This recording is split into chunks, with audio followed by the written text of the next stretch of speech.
Charging up.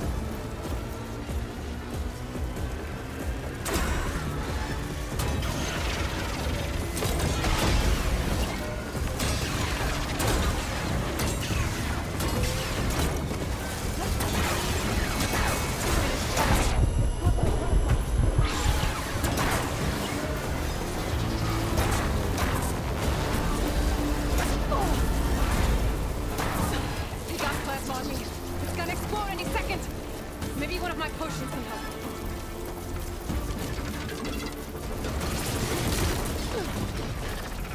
I'll keep it in the fight.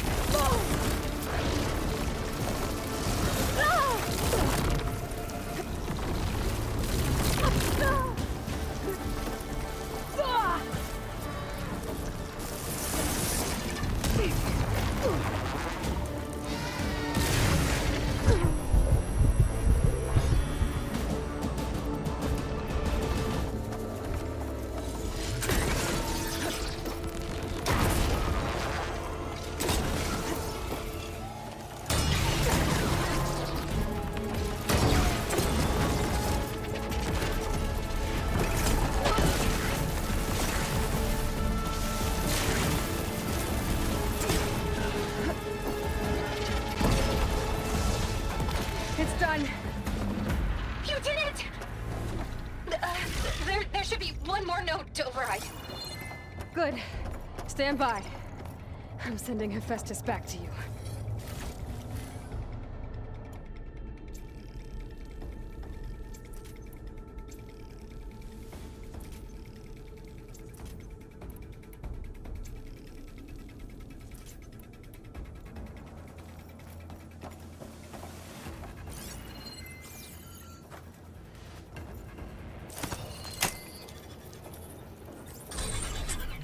No more hiding, Hephaestus!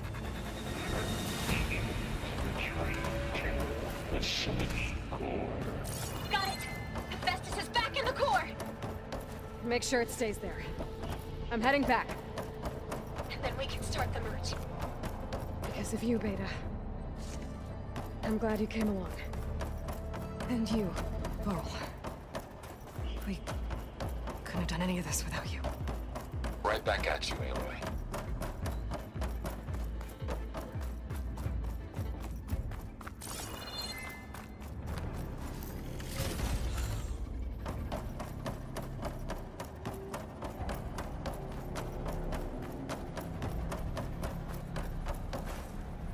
for anything, no?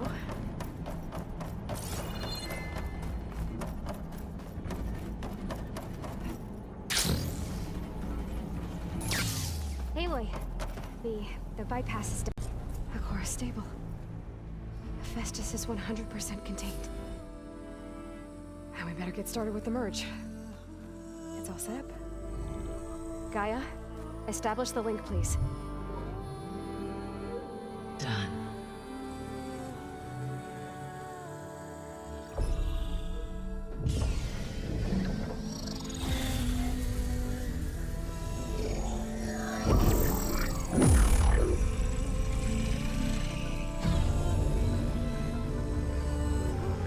Okay, to complete the merge, we need to excise Hephaestus's malicious code.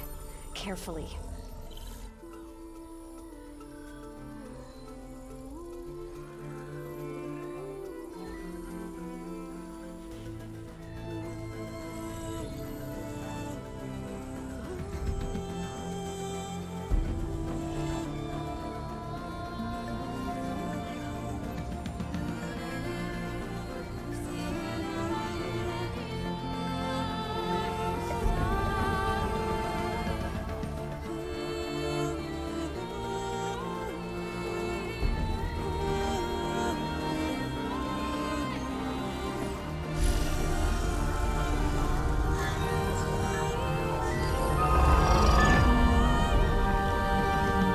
Aloy! Look!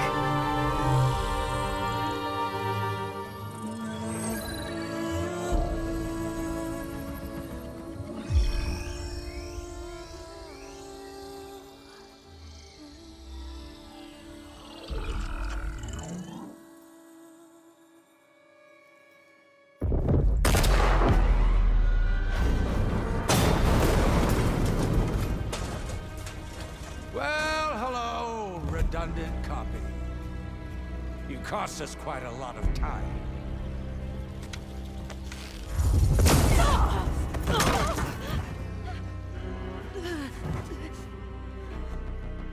Eric, get Beta.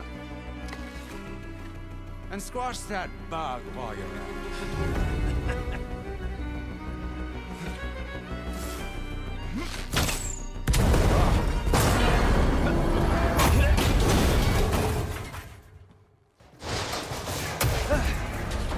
Ooh! Get behind me.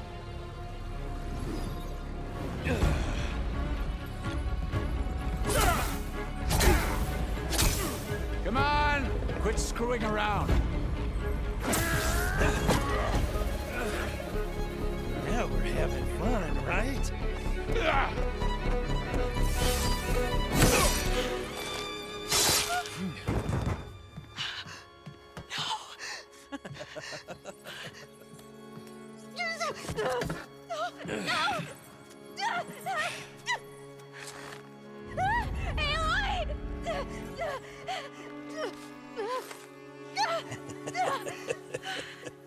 Finally.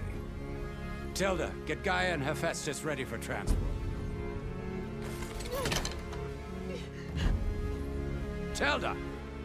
I failed. Hush. All is not lost. Tilda! What the hell are you doing? Stop her! I can't even see her!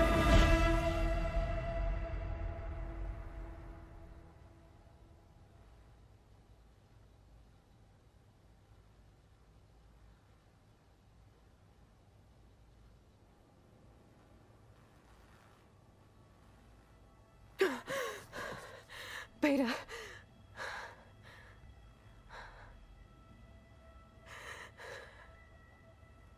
Varl.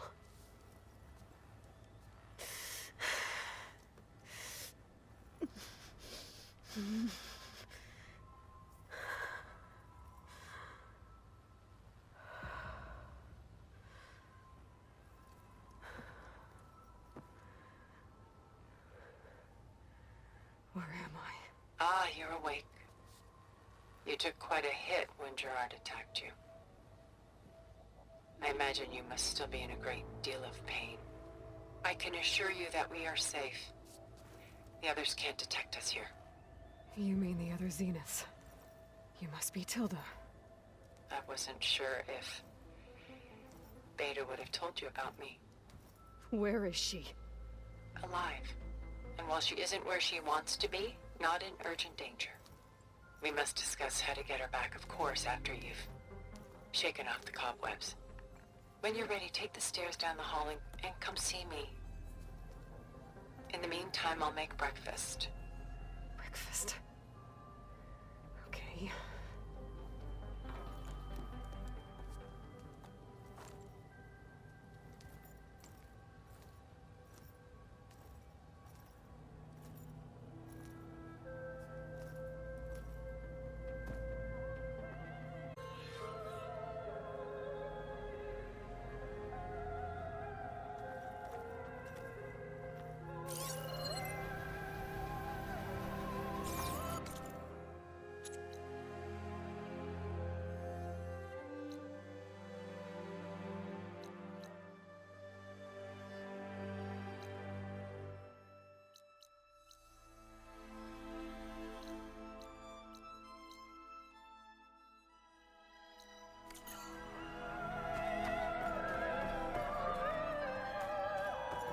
What's in this room?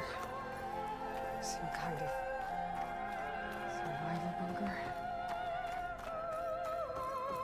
What is this? Just a few favorites from my collection. Rescued and stored here just before I went off-world. Take a look, if you like. I'm curious to hear your impressions. My friend is dead. Beta and Gaia are gone, and you want me to look at old paintings? Don't be so quick to dismiss the comfort we can find in art, or the insight we might gain.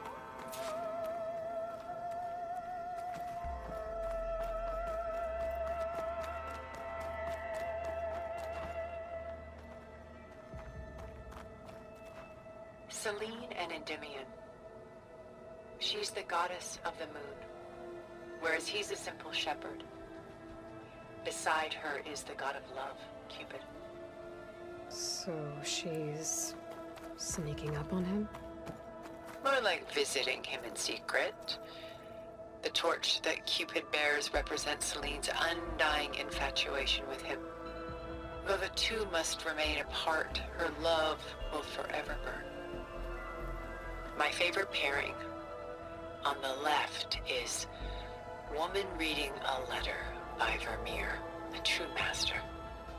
And on the right is a forgery, Woman Reading Music, which fooled experts into believing it was a priceless original. Early in my career, I became fascinated with such deceptions. Eventually, I developed scanning software that could detect fakes with unparalleled accuracy. Is that how you made enough money to buy your way onto the Odyssey? Oh no. I made my real fortune later. This is Rembrandt painting Jeremiah, a man in mourning. Mourning what? His home. The ancient city of Jerusalem. He foresaw its impending doom, but could do nothing to prevent it. So instead, he saved its treasures from destruction, just as I saved these works. You could say we're kindred spirits. A portrait of the painter, Rembrandt's son Titus, depicted in the habit of a monk.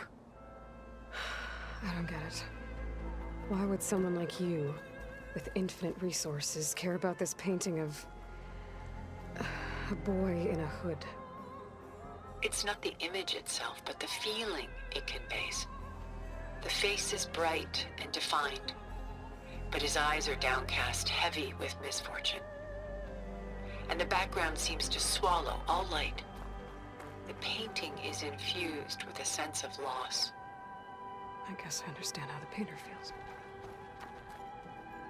Rembrandt's The Night Watch, by far the most famous painting my homeland ever produced. It was commissioned to honor a militia made up of influential citizens. I guess you must have been an influential citizen. In my day. But not as influential as you've been in this new world. The Gust by Willem van de Velde, the most famous of his many maritime paintings. A ship crossing into the unknown. I guess you're familiar with that. Indeed, which is why I appreciate this composition in particular. Though waves and wind threaten to destroy the ship, it perseveres, clinging to the light even as darkness closes in all around it.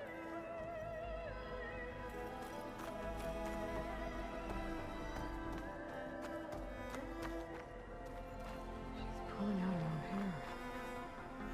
Out of madness, out of grief. It's hard to watch her suffer. Stunning, isn't it? Paintings were the only masterpieces of my people's golden age. This is Van Vianen's lidded ewer, molded from a single sheet of silver. What was it for? How like Elizabeth you are. Function over form. Its practical purpose was less important than its meaning. Van Vianen created it in honor of his late brother, who himself was a famous silversmith. A memorial. Yes. Such beauty from sorrow. A lot of weight on his shoulders. I have a feeling. Done so soon? I've got more important things to worry about. We both do. There is much we are trying to save. Not the least of which is in that vault. There's nothing wrong with savoring such treasures for a moment more. Or come upstairs and we'll get down to business. Your choice.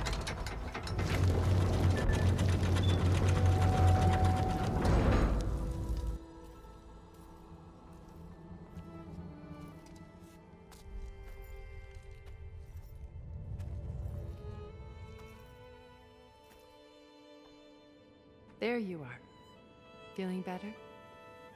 How did you find us? At the cauldron? And what did you do to everyone right before I passed out? All business, I see. Well, suffice it to say we were keeping a very close eye on Hephaestus, knowing we would need it at some point. Your ruse didn't fool us, and as for my little trick, it was an overload of the senses, accompanied by an energy discharge. Gerard and Eric were only momentarily disoriented due to their shields, but it rendered you unconscious while I got you out. Perhaps some breakfast might steady you a bit?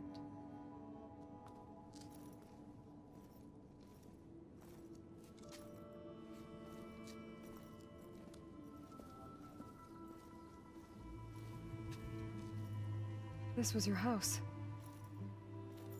The one you recreated for Beta, in the data channel you shared. How perceptive of you. Please, this way. After everything your people have done, you think I'm just gonna sit down and have a chat with you? They're not my people. They never were, and especially not now. You shot off into space with them, and lived with them for 1,000 years before coming back. So what made you suddenly turn on them? Quite simply, this. My old focus. You repaired it? But that means you've seen Incredible things. What you've accomplished in 2 decades of life.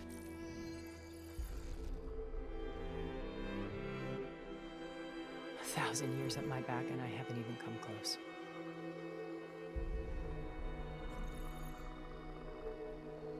I'm sorry if I invaded your privacy, but I had to. In order to understand. To be enlightened. You truly are Elizabeth's blood. With her drive, her sense of mission, her integrity. Watching all this shamed me for the company that I've kept. Having seen it all, I want is to help you. Even if it means stopping your friends? Especially so. Please, sit down.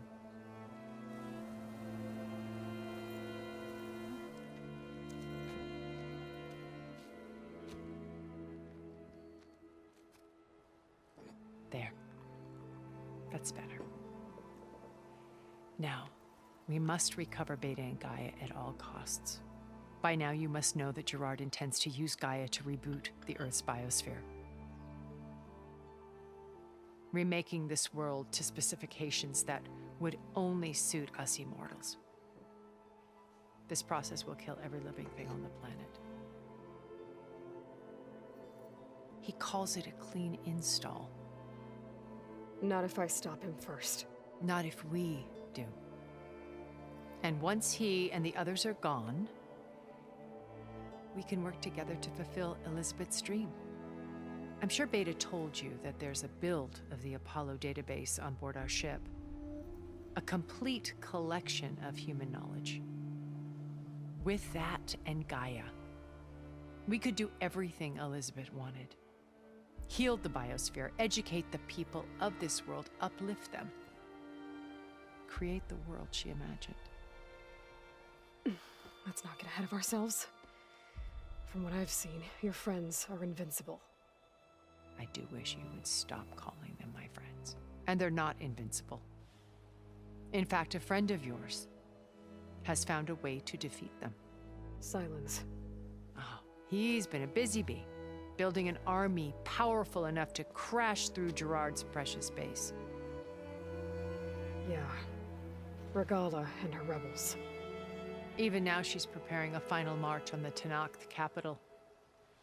When she wins, she'll have the entire tribe under her control. Hundreds of warriors and machines to throw at the base. She's been duped. They'll all perish, of course. But it should be enough to break Gerard's defenses and allow Silence to kill him. Along with all the others. Using the new weapon he's developed. Yes, he's found a way to circumvent our shields. Truly an exceptional man. He's planned for everything. Except you and me. You see, while his army is battering down Gerard's doors, you and I will sneak in through a back way. One that only I know about. While Silence and my friends are busy battling each other, we'll take back Beta and Gaia. I told you I want to help you. I mean it.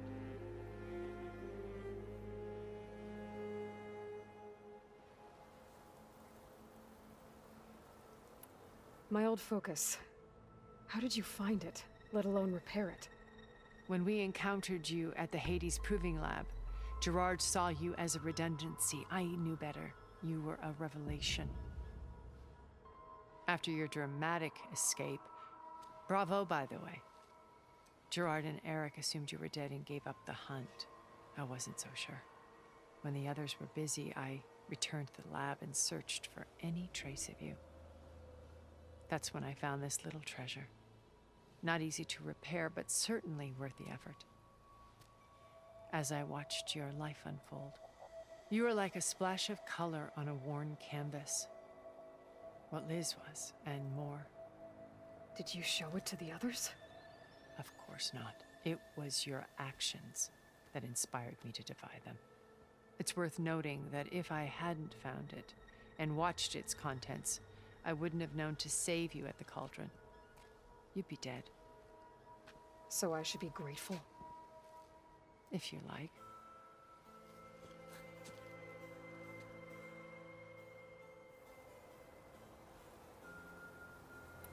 So you know all about me. What about you? What would you like to know? Well, start with your life on Earth.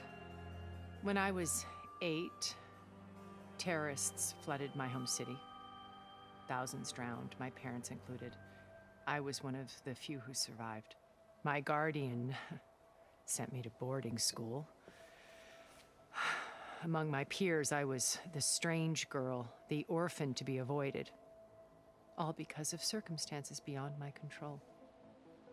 Oh, So we're a lot alike, huh? Aren't we? You were an outcast. But you didn't let that stop you from getting what you needed. Neither did I. I climbed my way out of desolation and used my wits to build a fortune. First, from the technical analysis of art and the detection of forgeries. Profitable expertise in those days.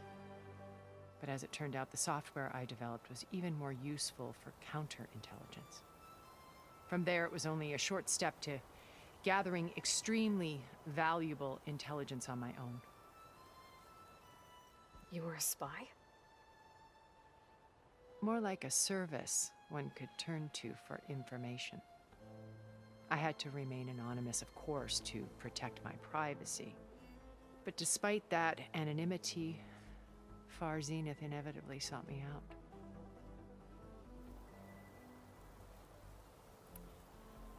What happened when Far Zenith approached you? They painted an irresistible vision of humanity's future. One where we need not fear illness or death, where we explored the furthest reaches of the stars and thrived. It was only later that I realized that they only intended to bequeath this future to the rich and powerful. By the time I finally figured it out, the walls were closing in, Pharaoh's machines were devouring the earth. So I accepted Far Zenith's invitation to a berth on the Odyssey. I wanted Liz to come, but she had nobler plans, as you well know.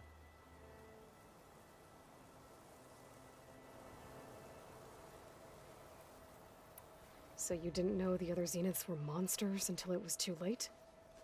I knew some of them were, certainly.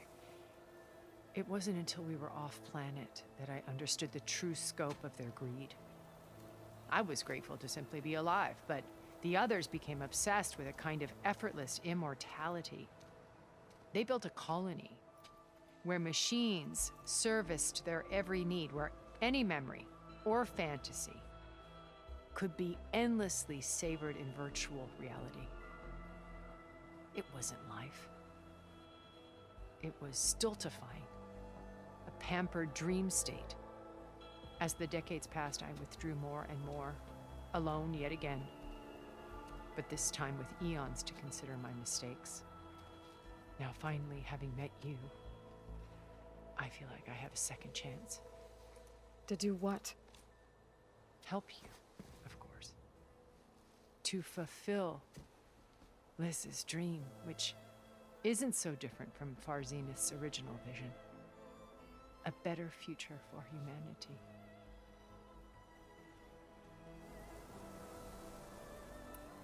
You said Beta is not in urgent danger, so what are the Zeniths doing to her? Putting her to work. Merging Hephaestus with Gaia. A difficult, time-consuming task, as I'm sure you know. They will compel her if need be, but her life is not in danger. She's the only one who can do it. Because you people made her to be nothing but a tool. Gerard's idea, not mine. They always viewed me with suspicion when I attempted any form of kindness towards her. That's why I created the data channel. A virtual place where we could speak in peace. So this channel you shared with Beta, none of the other Zeniths ever found out about it. Gerard believes he's the most cunning of all of us. Even after 1,000 years, he still can't imagine that I would outwit him. The channel allowed me to interact with Beta away from their mistrustful eyes. It offered us a chance to be ourselves. Until you cut off all contact. Yes, though it pained me. I was worried that our meetings would do her more harm than good. Well, she felt like you tossed her aside. I was afraid the others would find out and punish her. She may not have had the comforts of friendship anymore, but at least I ensured she was safe. I know it seems harsh, but you must believe that her well-being has always been paramount to me. Why did you make the data channel look like this place? I built this house as a shelter to weather any storm. A safe place. Not just for me, but for the art stored below. cultural artifacts of incalculable value. Truly some of the greatest achievements of human civilization. And you wanted Beta to see them? Yes. Her upbringing was so cold and technical. I thought if she could experience Vermeer and Rembrandt, it would bring something else into her life. A heritage every bit as valuable as the scientific and technical data being drummed into her. I'm sorry I had to cut off contact, but I'll never regret sharing this house with her. She needed its shelter even more than I did. Beta told me your colony was destroyed. That you came back to Earth because you had nowhere else to go. It's true. After we reached our destination, a planet in the Sirius star system, we spent decades building a new home. The physical constraints of Earth, the boundaries of mortality, gone. To think of what we could have done with it. It might have been a utopia. Instead, we stagnated, absorbed in effortless comforts and virtual realities.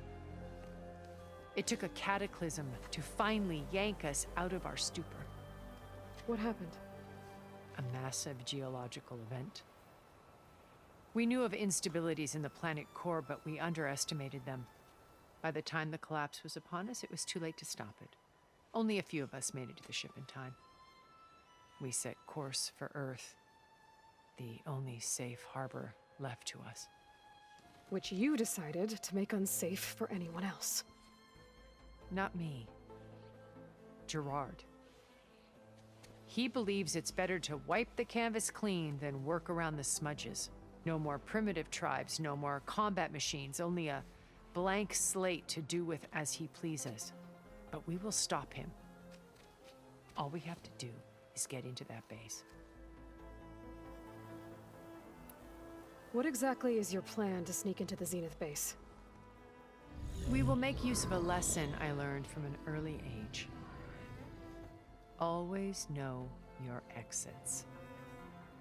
In this case, a place where Gerard's new construction meets the ancient foundation, a passage that only I can access. When Silence flings his army at the base, we will enter through this back door, bypassing most of the fighting. The distraction will provide us with a window in which to rescue Beta and Gaia. Once we're inside the base, where will we find Beta and Gaia? Here in the command center. By then, Gaia will have been reunited with all of its subordinate functions, including Hephaestus. What about the alpha build of Apollo on your ship? A simple matter of recovery once the others have been dealt with. With that in hand, we'll have everything we need to make this world as it should be. How do you know about Silence's plan? He isn't the only one adept at spyware. You hacked his focus? No, he's too careful for that. But his subordinates? Not so much.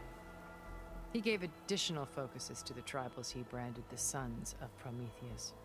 The ones working with Regala. By tapping their focuses, I learned about most of his dealings. The distribution of override technology, the arming of Tanakh rebels, and the secret pact with Regala to attack Gerard's base. But how did he come up with a weapon that can take down your shields?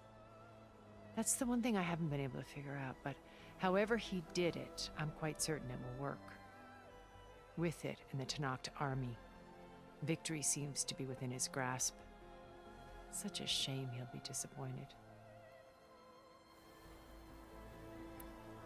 Regala's only interested in killing Hikaru and waging war on the Karja. What does she have to gain by attacking Zeniths? It's the price she must pay for her war. Without the ability to override machines, her little rebellion would have languished in the desert. So she trades with the Sons of Prometheus. Machines to help her overthrow Hikaru. In exchange for an assault on the base. Pride has deluded her into thinking she can actually survive such a battle. And all without ever knowing who the Sons of Prometheus really answer to. Yet for all of Silence's brilliance, still he underestimates you. That blind spot, is what will allow us to take Beta and Gaia right out from under him. While hundreds of Tenakth are cut down outside. So you knew Elizabeth. What was she like? Liz was everything she was. I see in you. And more. Your ingenuity, your determination, your moral compass. You've managed to distill her greatest qualities and make them your own. I'm not asking about me. Tell me about Elizabeth. What was she really like? The honest answer is that I don't actually know. For all the time that I spent with her, she always kept a part of herself locked away. It was like that from the moment we met. So when you met Elizabeth, she was what? Distant? Aloof? Not aloof. Not exactly. It was a summit in Paris about machine learning, a touchy subject in those days, because regulatory authorities were just starting to clamp down on AIs. Liz gave the keynote address. She had already achieved great renown for her work in automated environmental reclamation. But in her address, she was just starting to imagine the next step, an AI-driven system that wouldn't just act on its programming, but actually take responsibility for its sphere of influence. To care about life. Not just follow orders. Revolutionary stuff. I was fascinated. And I wanted to meet her for a long time. I watched her after her talk. She had spoken with such moral authority, such empathy. But after that, she retreated. I could tell she felt uncomfortable with all of her admirers. It was as if giving the talk had cost her something. I didn't want to be a pest, so I planned my approach carefully. So how did you finally approach Elizabeth after her talk? I picked the right moment. The morning of the next day, right as she came back to the conference, she had just had her coffee. She was fresh, rested. It was like she had braced herself for the onslaught of colleagues. I asked if I could walk with her, then put forth a question about her talk that I thought was intelligent. Her answer made me realize it wasn't, but she was very welcoming. Almost as if we were previously acquainted. It was only halfway through the conversation that I realized she knew exactly who I was. It was quite a shock to me. My business was trafficking in secrets, and I took great pains to protect my anonymity. So that was Liz, perpetually one step ahead. I came to view our meeting as a metaphor for our friendship. She always seemed to know me far better than I knew her. I guess I know the feeling.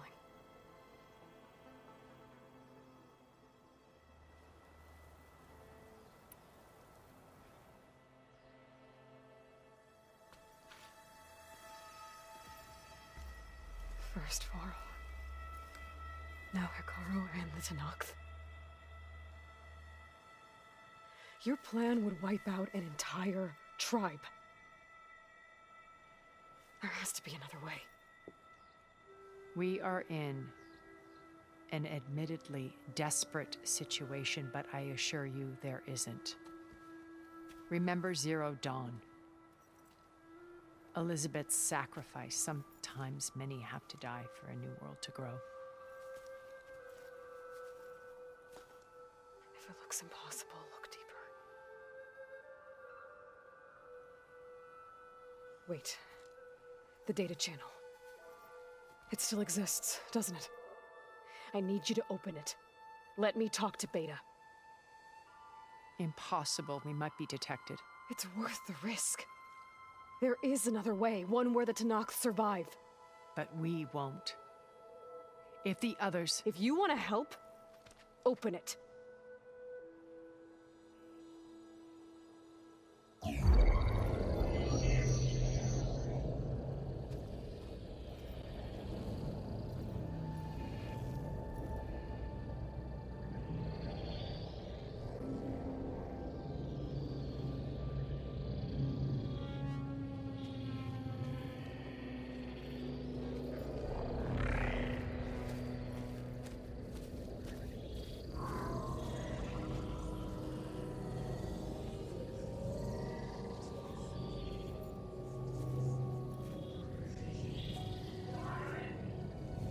What are they doing to her?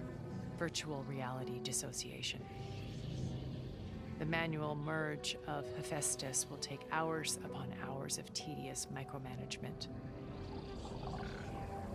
If she resists the work, they run simulations to induce feelings of isolation and despair. Beta, can you hear me? You're alive. They're watching me. I can't hold up this extra protection for long. You should have killed me. No. No, look at me. I'm coming for you. I promise. Okay? I just need you to hold out a little while longer and work on the merge.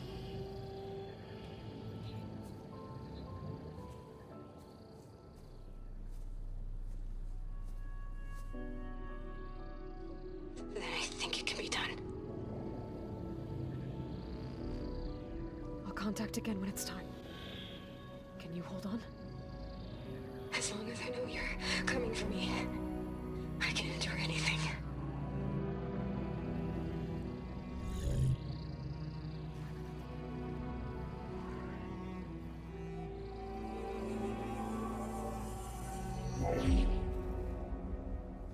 All right. I did as you asked. Now I think you need to tell me what you're planning. I'm going to take Silent's army away. I don't need it. Only the weapon he made to penetrate your shields. And how do you propose to get it? Ask him nicely? Without Regala and her rebels, he won't have a choice. We'll be his only option. Only option for what? What did you tell her? That is between me and my sister. Will be Silent's only option for crashing that base. I'll tell you the rest later. But first, there are a couple of things I have to do. Oh. And what are those? Lay my friend to rest. And then I'm going to use the override that Beta gave me at Gemini to put an end to Regala's rebellion. From the air. Wait. Since you insist on doing things your way, I know of something that will truly help you make a grand entrance with the Tenakth. The ancient Horus Titans still possess electromagnetic energy cells as part of their arsenal. Drop one of those on Regala's army and they'll receive quite a surprise.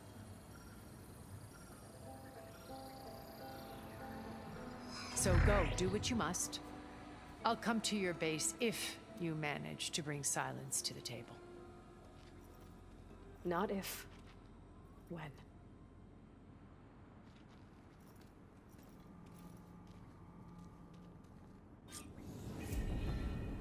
Erend, are you there? Aloy! Aloy, is that really you? Yeah, it's me. Where's everyone else? We're all... we're back at base. What happened? It might be easier to explain in person. I'll try to join you there when I can. Okay. We'll wait here for you. It's good to hear your voice, Aloy.